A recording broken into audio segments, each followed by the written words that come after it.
اور جو آدمی گناہوں سے توبہ نہیں کرتا، گناہوں میں مصروف و مگن رہتا ہے، تو ظاہر بات ہے کہ قیامت کے دن رسوائی ہے، پریشانی ہے۔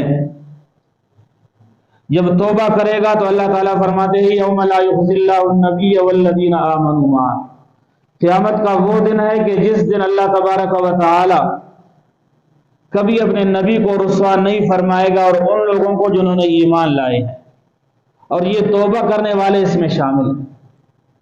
توبہ کا کتنا بڑا فائدہ ہے۔ دوسری جگہ اللہ تبارک و تعالی فرماتے ہیں الا من تاب وآمن وعمل عملا صالحا، جس آدمی نے توبہ کی، ایمان لے آ کر پھر عمل صالح کر لیا۔ اب ظاہر بات ہے توبہ سے پہلے اس کے گناہوں والی زندگی تھی،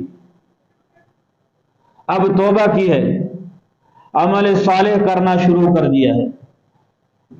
گزشتہ زندگی گناہوں کی ہے اور اب کی زندگی ثواب کا ہے اور نیکیوں کا ہے۔ گزشتہ زندگی کے گناہوں کا کیا ہوگا؟ فَأُولَئِكَ يُبَدِّلُ اللَّهُ سَيِّئَاتِهِمْ حَسَنَاتٍ، اللہ تبارک و تعالی ایسے توبہ کرنے والے کے برائیوں کو اور گناہوں کو نیکیوں میں بدل دیتے ہیں۔ اور یہ بہترین موقع ہے توبہ کرنے کا کہ یہ عشر آخرہ ہے۔